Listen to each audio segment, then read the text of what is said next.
الحمدللہ رب العالمین والصلاة والسلام علی خاتم النبیین اما بعد فاعوذ باللہ من الشیطان الرجیم بسم اللہ الرحمن الرحیم۔ السلام علیکم ورحمۃ اللہ وبرکاتہ۔ میں ہوں آپ کا میزبان زین الدین اور آپ دیکھ رہے ہیں روحانی علاج۔ یہ جو سلسلہ آپ ملاحظہ کر رہے ہیں یہ شان اولیاء پر مشتمل ہے اور آج آپ اس کے 30ویں اور آخری ایپیسوڈ کو ملاحظہ کر رہے ہیں، اور یہ سلسلہ ہم نے یکم رمضان المبارک کو شروع کیا تھا اور آج آخری روزہ یعنی 30واں روزہ ہے، تو آپ آخری ایپیسوڈ ملاحظہ فرما رہے ہیں۔ اور جن بزرگ ہستی رب تبارک و تعالیٰ کے مقرب ولی کا تذکرہ میں آپ کے سامنے لے کر آیا تھا، آج ان کا بقایا سلسلہ، ان کی زندگی کے بقایا حالات کو میں آپ کے سامنے پیش کروں گا۔ جی ہاں، وہ بزرگ حضرت خواجہ معین الدین چشتی اجمیری سنجری رحمۃ اللہ تعالیٰ علیہ تھے۔ آج ان کا ذکر خیر ہم سنیں گے، ان کی زندگی کے بقایا واقعات۔ ہم نے سنا تھا کہ کس طریقے سے انہیں جو ہے وہ بیعت نصیب ہوئی اور کس طریقے سے ایک بزرگ رحمۃ اللہ تعالیٰ علیہ نے انہیں نوازا اور عرفان کی ساری منازلیں طے کروائیں، یہاں تک کہ عرش اعظم جو ہے وہ آپ کی نظروں کے سامنے آ گیا۔ آپ کی زندگی کے حوالے سے میں نے یہ بھی بتایا تھا کہ 77 سال کی عمر آپ نے تقریباً جو ہے وہ سفر میں گزاری، اس کے اندر 20 سال وہ بھی ہیں جس میں آپ نے اپنے شیخ طریقت سے جو ہے وہ سارے جو ہے وہ مدارج طے کیے، وہ سلسلہ بھی میں نے آپ کو سنایا تھا۔ اسی طریقے سے آپ فرماتے ہیں کہ حضرت خواجہ قطب الحق یہ تحریر فرماتے ہیں کہ ایک مرتبہ شیخ احد الدین اور شیخ شہاب الدین سہروردی اور میرے پیر و مرشد کہتے ہیں خراسان کے ایک شہر میں بیٹھے تھے کہ ناگہاں سلطان شمس الدین التمش سامنے سے گزرا۔ وہ اپنے ہاتھ میں ایک پیالہ لیے ہوا تھا، یہ اس وقت کی بات ہے کہ جبکہ اس کی عمر 12 سال تھی۔ جیسے ہی حضرت خواجہ غریب نواز رحمۃ اللہ تعالیٰ علیہ کی نظر اس پر پڑی، آپ نے ارشاد فرمایا جب تک یہ لڑکا دہلی کا بادشاہ نہ بن جائے خدا اسے دنیا سے نہ اٹھائے گا۔ تو کہتے ہیں کہ حضرت خواجہ معین الدین چشتی اجمیری سنجری رحمۃ اللہ تعالیٰ علیہ کی زبان حق ترجمان سے یہ کلمہ نکلنا تھا تو ایسا لگا کہ گویا کہ یہ تیر جا کے قضا کے نشانے پر بیٹھا ہے، اور تاریخ ہند شاہد ہے کہ سرکار خواجہ کے ارشاد کے مطابق 607 ہجری میں شمس الدین التمش نام کا ایک گمنام شخص طوفان کی طرح اٹھا اور دیکھتے ہی دیکھتے سارے ہندوستان میں چھا گیا۔ یہ حضرت خواجہ کی ایک کھلی ہوئی کرامت بن کر بالآخر ایک دن دہلی کے تخت پر اس نے قبضہ کر لیا۔ اسی طریقے سے کہتے ہیں کہ ایک مرتبہ سبزہ زار افغانستان کا حاکم یادگار محمد جو ایک بہت بڑا ظالم اور بد مزاج شخص تھا، کہتے ہیں کہ حوالی شہر میں اس کا ایک نہایت خوبصورت باغ تھا، اس باغ میں ایک صاف و شفاف حوض تھا۔ دوران سفر ایک دن حضرت خواجہ اس باغ میں تشریف لے گئے، حوض میں غسل کر کے نماز ادا کی اور اس کے کنارے بیٹھ کر تلاوت قرآن میں مشغول ہو گئے۔ اسی دوران یادگار محمد کے آنے کی خبر ملی۔ تھوڑی دیر کے بعد شاہانہ کر و فر کے ساتھ اس کی سواری باغ میں داخل ہوئی۔ حوض کے قریب ایک فقیر کو دیکھ کر وہ آگ بگولا ہو گیا، غصے سے اس کا چہرہ تمتما اٹھا۔ باغ کے پاسبانوں سے انتہائی غصے میں آ کر دریافت کیا اس فقیر بے مایا کو شاہی باغ میں بیٹھنے کی اجازت کس نے دی؟ حاکم وقت کا قہر و جلال دیکھ کر ملازمین شاہی کانپ اٹھے۔ قبل اس کے کہ کوئی وہ عذر پیش کرتے وہ اپنی زبان کھولے ہیبت و دہشت کے سناٹے میں اچانک حضرت خواجہ غریب نواز رحمۃ اللہ تعالیٰ علیہ کی نظر اس پر اٹھی۔ کہتے ہیں کہ بس نظر کا چار ہونا تھا کہ اس کے اوپر ایک ہیبت طاری ہوئی اور یادگار محمد کانپنے لگا اور بے ہوش ہو کر گر پڑا۔ آپ نے پانی منگوا کر اس کے منہ پر چھینٹے مارے۔ تھوڑی دیر کے بعد وہ ہوش میں آ گیا اور نہایت عاجزی کے ساتھ اپنے جو ہے وہ غلطی کی اس نے معافی مانگی اور اپنے تمام جو ہے وہ اس نے جو خدم و حشم کے ساتھ وہ حضرت کے خواجہ غلامی کے اندر داخل ہو گیا۔ اسی طریقے سے آپ کا ایک اور واقعہ بیان کرتے ہیں۔ ایک سفر میں حضرت خواجہ جو ہے وہ مناسک حج ادا کرنے کے بعد مدینہ طیبہ حاضر ہوئے اور عرصے تک مسجد قباء میں مشغول عبادت رہے۔ کہتے ہیں انہی ایام میں ایک دن آپ کو دربار رسالت سے بشارت ہوئی، اے معین الدین تو میرے دین کا معین ہے، میں نے تجھے ہندوستان کی ولایت عطا کی، وہاں کفر کی ظلمت پھیلی ہوئی ہے، تو اجمیر جا، تیرے وجود کی برکت سے باطل کا اندھیرا چھٹ جائے گا اور چہار دانگے عالم میں اسلام کی رونق پھیل جائے گی۔ آپ اس بشارت سے بہت مسرور ہوئے مگر حیران تھے کہ اجمیر کہاں واقع ہے۔ اسی فکر میں تھے کہ آنکھ لگ گئی اور سرور کائنات صلی اللہ تعالیٰ علیہ وسلم نے آپ کو خواب میں اپنی زیارت سے مشرف فرما کر پلک جھپکتے اجمیر کا تمام شہر اور قلعہ کوہستان آپ کو دکھلا دیا۔ آخر میں ایک بہشتی انار دے کر آپ کو رخصت کیا۔ یعنی گویا حضرت خواجہ معین الدین چشتی اجمیری سنجری رحمۃ اللہ تعالیٰ علیہ خود سے ہندوستان نہیں آئے تھے بلکہ انہیں پیارے آقا صلی اللہ تعالیٰ علیہ وسلم نے بھیجا تھا۔ اسی طریقے سے ایک واقعہ بیان کرتے ہیں کہ 557 ہجری میں حضرت خواجہ پہلی بار بغداد مقدس سے ہندوستان کے سفر پر روانہ ہوئے۔ دوران سفر کے حالات بیان کرتے ہوئے حضرت خواجہ ارشاد فرماتے ہیں کہ بخارا میں ایک شخص سے ملاقات ہوئی. یہ ازہد مشغول تھا لیکن نابینا تھا. فرماتے ہیں کہ میں نے اسے دریافت کیا تم کب سے نابینا ہو گئے؟ جواب دیا منزل سلوک کی راہ طے کر رہا تھا کہ میری ایک نگاہ ایک غیر محرم پر پڑ گئی. آواز آئی دعویٰ میری محبت کا کرتا ہے اور نگاہ غیر سے لڑاتا ہے. یہ آواز سن کر غیرت حیا سے میں پانی ہو گیا. دعا کی الہی وہ آنکھ اندھی ہو جائے جو دوست کے سوا غیر کو دیکھے. ابھی دعا کے یہ الفاظ پورے بھی نہ ہو پائے تھے کہتے ہیں وہ نابینا کہتے کہ میری آنکھوں کی بصارت ظاہر ہو گئی. حضرت خواجہ بزرگ فرماتے ہیں کہ جب وہ سمرقند پہنچے تو وہاں ابو اللیث سمرقندی رحمۃ اللہ تعالیٰ علیہ کے مکان کے قریب ایک مسجد تھی. اس کے محراب کے قبلہ رخ ہونے کے متعلق کچھ لوگوں کو شبہ تھا. حضرت خواجہ نے توجہ ڈالی تو نگاہوں کے سارے حجابات اٹھ گئے اور سامنے خانہ کعبہ نظر آنے لگا. براہ افغانستان ملتان ہوتے ہوئے جب حضرت خواجہ لاہور پہنچے تو کئی مہینے تک حضرت سیدنا شیخ علی حجویری داتا گنج بخش رحمۃ اللہ تعالیٰ علیہ کے مزار اقدس پر معتکف رہے. آپ کا حجرہ اعتکاف اب تک اندرون احاطہ مزار موجود ہے. یعنی وہ حجرہ جس میں آپ نے چلہ کیا، جس میں آپ نے اعتکاف کیا، جہاں پر آپ نے عبادت اور ریاضت کی، وہ اب بھی داتا صاحب کے مزار کے بالکل قریب میں وہ حجرہ جو ہے وہ واقع ہے.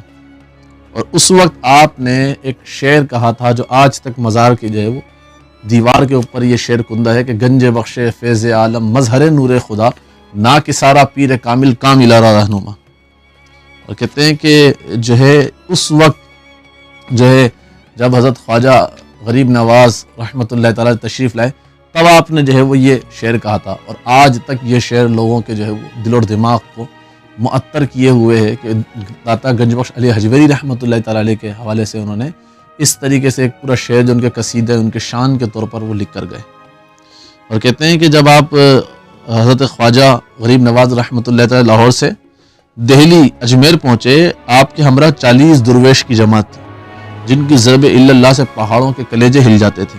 اجمیر پہنچ کے جب آپ نے شہر سے باہر ایک مقام پر سایہ دار درختوں کے نیچے قیام کرنا چاہا تو راجہ پرتھوی راج کے ساربانوں نے آ کر منع کیا اور کہا یہاں راجہ کے اونٹ بیٹھتے ہیں. آپ وہاں سے یہ فرماتے ہوئے اٹھ کھڑے ہو گئے کہ اچھا راجہ کے اونٹ بیٹھتے ہیں تو وہی بیٹھیں، اور انا ساگر کے قریب جا کر قیام فرمایا. کہتے ہیں کہ شام کے وقت جب اونٹ اپنی چراگاہوں سے واپس آئے اور اپنی جگہ پر آ کر بیٹھے تو ایسے بیٹھ گئے کہ اٹھانے سے بھی نہ اٹھ سکے. یہ دیکھ کر ساربانوں کے افسر نے راجہ کو سارے واقعے کی اطلاع دی. راجہ نے کہا کہ سوا اس کے اب کوئی چارہ کار نہیں کہ تم لوگ جا کر اس درویش سے معافی مانگو. چنانچہ ساربانوں نے آپ کی خدمت میں حاضر ہو کر معذرت کی. آپ نے فرمایا اچھا جاؤ. اونٹ کھڑے ہو گئے. آ کر دیکھا تو واقعی اونٹ کھڑے ہو گئے. واقعات کے راوی بیان کرتے ہیں کہ انا ساگر کے کنارے بہت سے بت خانے تھے جہاں صبح و شام پجاریوں کا تانتا لگا رہتا تھا.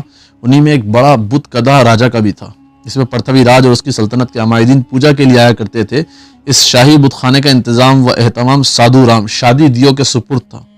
یہ اپنے دھرم کے شاستروں کا بہت بڑا فاضل اور تمام پجاریوں کا سردار تھا. یہاں آپ کا قیام اہل ہنوت پر یعنی ہندوؤں پر بہت شاک گزرا، بہت ان کو تکلیف دہ گزرا. انہوں نے ہر چند کوشش کی کہ آپ چلے جائیں مگر عظمت خدا داد کے آگے کسی کی نہ چلی. نوبت یہاں تک پہنچی کہ روحانی مقابلے کے لیے سلطنت کے بڑے بڑے جادوگر اور جوگی بلا لیے گئے لیکن حضرت خواجہ کی ایک تیغ ابرو کی جنبش سے سب تڑپ تڑپ کر گھائل ہو گئے.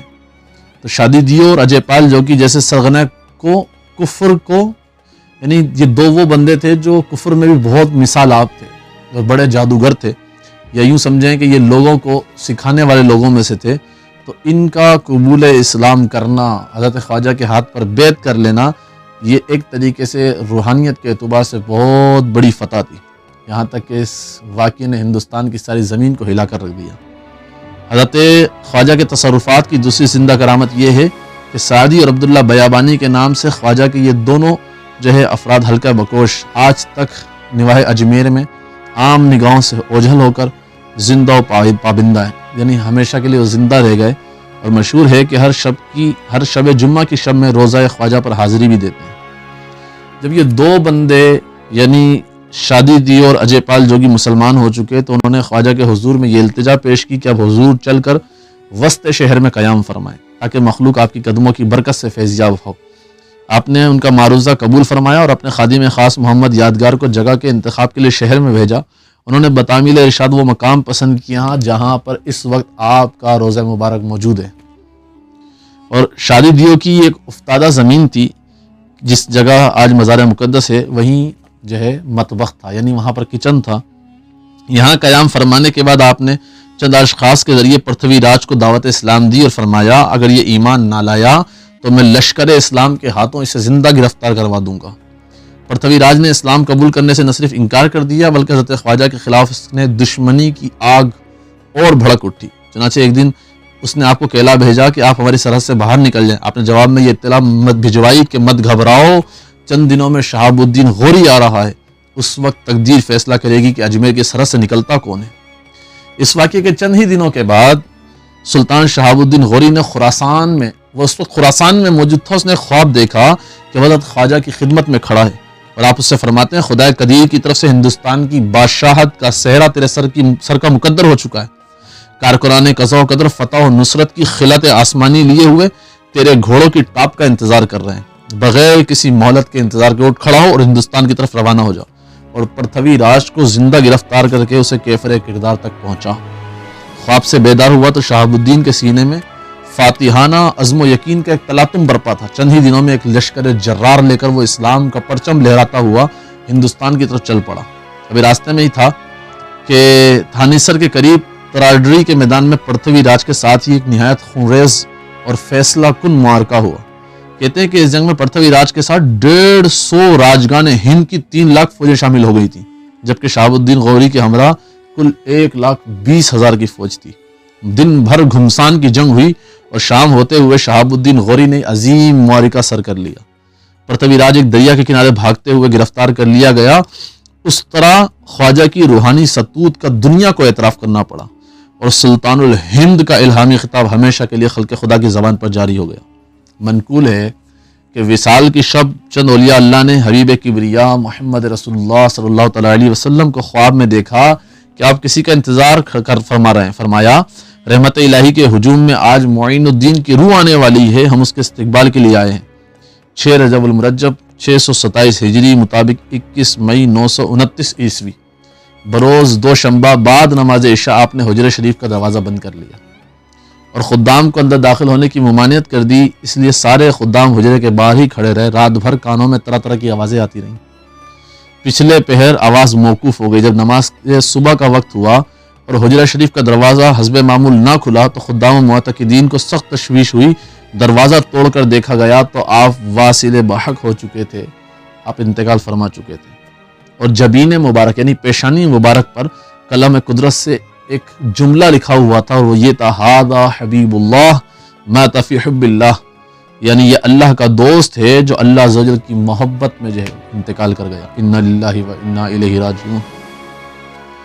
منقول حضرت خواجہ معین الدین چشتی اجمیری سنجری رحمۃ اللہ تعالیٰ علیہ نے بترتیب 2 نکاح فرمائے، یعنی جو پہلے نکاح سے 2 صاحبزادے حضرت خواجہ فخر الدین ابو الخیر اور دوسرے سے حضرت خواجہ حسام الدین ابو صالح اور ایک صاحبزادی تاج المستورات بی بی حافظہ جمال ہیں، اور دوسرے نکاح سے صرف ایک صاحبزادہ حضرت خواجہ ضیاء الدین ابو سعید ہیں۔ اور حضور کی جتنی بھی جو ہے وہ اولادیں ساری علم و عرفان اور ولایت و تقرب کے اعلیٰ مدارج پر فائز ہوئیں، آج بھی ان کے مزار سے فیوزات و برکات کا چشمہ جاری ہے۔ یہ وہ بزرگ ہستی ہیں، اگر ہم ان کا تذکرہ کرنا چاہیں تو شاید ہم جو ہے وہ کئی ویڈیو کئی گھنٹوں کی بنا دیں، مگر حضرت کے علم، فضل، تقوی، ان کی کرامتیں، ان کے واقعات اور جن کے علم اور شان کا ڈنکا دنیا میں بجتا تھا ہم وہ شاید نہ بیان کر سکیں۔